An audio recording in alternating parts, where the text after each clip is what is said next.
welcome to Retro 48K for a response, corrections, whatever you want to call it video. Firstly, I just want to say a big thank you to everyone that watched my How the Sega Saturn Worked video. Just massively appreciated. There's so many comments and views, etc. on that. It's just blown right up to the point where I can't keep up with all the comments on it. So apologies if I haven't responded to you. I do this part time. It's not my full-time job or anything like that. It's just a hobby that I do on the side. So yeah, apologies if I haven't got to your comments. I do try and answer a lot of them, but there's been so many. So yeah. There's been a few questions that I've seen come up on that one and a few corrections that I need to make, so let's just jump straight into it. Firstly, the obvious ones. Yes, I was using the pre-released dev documentation for the Saturn in some of my research, and it actually had the wrong RAM amount. It should be 2 megabytes, not 1.5, so that is a correction there I need to make. A lot of people pointed that out, thank you. The other correction is that I stated about quads and triangles. So in the video I talk about how the Saturn used quads and how Sega Model 1 arcade hardware used quads. They actually used it in 2 and 3 as well. It wasn't until later on that Sega moved away from that, as the industry had already gone in a different direction. So again, that's another correction.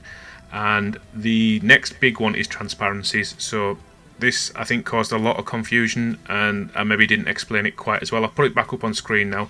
I talked about how when you were mapping quads to polygons, a lot of devs would just make points C and D equal to the same, and then when you coloured them in, you wouldn't get an even gradient. Now that is one reason for transparency, and I didn't make it clear enough that there are multiple others. The Saturn could do transparency between, as I'm showing on screen here, between the two different VDPs, as long as it wasn't on the same VDP. If the issue became when it was on that same VDP and it was transparency between polygons of itself, and I didn't really make that clear, so hopefully that clears that one up.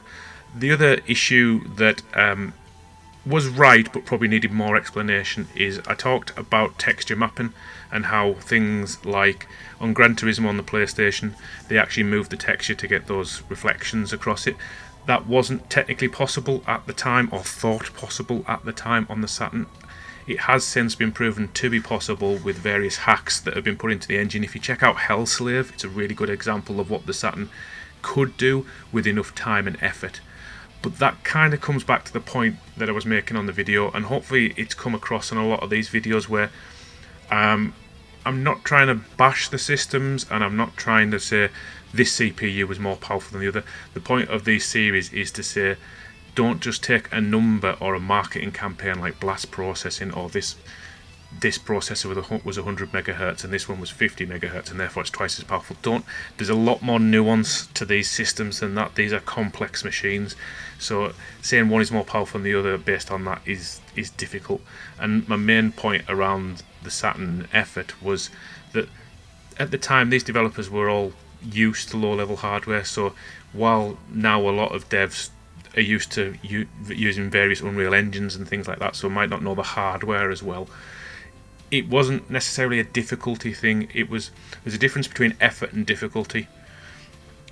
Something difficult is always more effort, but sometimes more effort is not always more difficult, if that makes sense. And that's kind of what I was trying to point out. The PlayStation would do a lot of things for you. That's not meaning to say programming for it was easy. It just meant that developers could focus on the areas that needed more attention and less on just putting that extra effort in. So hopefully that makes a bit more sense. And like I say, big thank you to everyone that watched, commented. I do appreciate all the comments, and hopefully the audio is a bit better on this one. I actually recorded that Saturn video quite a number of years ago now, so hopefully I've got a bit better at the video editing and voiceover work now. But if there's anything else you want to add, please put it in the comments below. As always, I've been Retro48K, and I'll see you in my next video.